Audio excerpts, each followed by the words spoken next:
Assalamu alaikum wa rahmatullahi wa barakatuhu ya ‘yan uwa masu albarka, barkamu da sake kasancewa a cikin wannan lokaci mai albarka.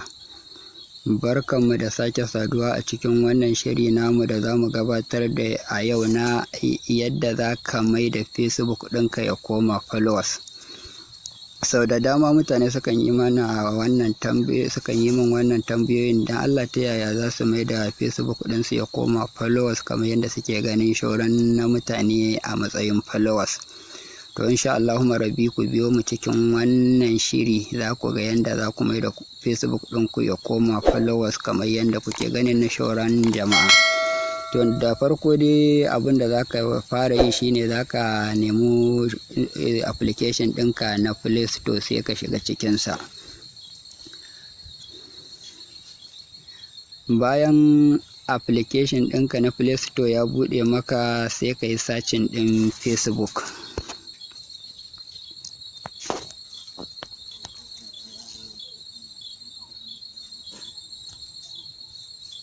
Bayan ka yi sacin ɗin Facebook, za ka ga ya baka Facebook kala biyu, akwai Facebook akwai kuma Facebook Lite. To wannan Facebook ɗin na farko shine Facebook na asali, kuma da shine wanda ake so ka yi download, ka buɗe, ka yi login na Facebook ɗinka kuma ka mai da shi followers kamar yadda kake ganin na kowa. Amma kada ka kuskura ka yi amfani da Facebook Lite ɗin nan. Bayan kayo download na Facebook ɗinka, ka sa login ɗinka, ka yi login ɗin Facebook, sai ka shiga cikin Facebook ɗin naka ka buɗe shi.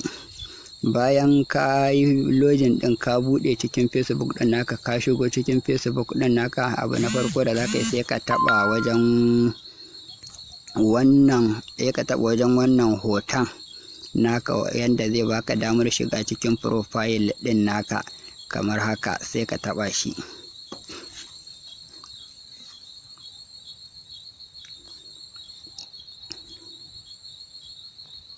Bayan ka taɓa shi ya shigo da kai cikin profile ɗinka kamar haka. To abu na biyu da za ka yi kuma shine sai ka shiga cikin wannan ɗagungunan guda uku, ka taɓa wannan ɗagungunan guda uku.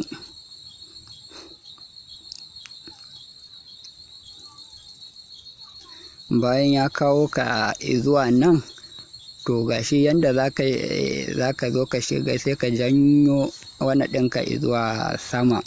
Gashi nan za ka ga turn off professional mode. Abinda yasa ni ya nuna min turn off professional mode saboda nawa tuni na riga na mai da shi followers, a matsayin followers yake. To kai kuma yanzu tunda ba a matsayin followers yake ba, za ka ga ya nuna ma turn on professional mode. To kana zuwa wajen turn on professional mode ɗin nan, sai ka taɓa shi, sai ka shiga. Bayan ya nuna ma fuska kamar haka, sai ka taɓa nan wajen continue. Bayan ya kawo ka nan wajen continue, to insha Allahumma rabbi shi kenan za ka ga ya komar da Facebook ɗinka. Da ka koma baya, ka je ka yi sacin ɗin Facebook ɗinka da wata wayar, insha Allah za ka ga Facebook ɗinka ya koma followers. Kamar yanzu dama ni tuni na riga na mai da nawa followers, yanzu yi sa ga gashi ko ana ƙasa ya nuna min turn off. To yanzu kuma ba turn off ɗinsa zan yi ba, saboda dama ne a followers yake. Amma kai ɗin yayin da ka buɗe, za ka ganin ɗin turn on ne, to sai ka taɓa shi ya koma turn on. To kana taɓa shi ya koma kenan. Yi za ga sai a nan an ce ma who can follow me. Ka gani, who can follow me setting in set to public. You can change this anytime in settings. If you change your mind, you can turn on professional mode anytime.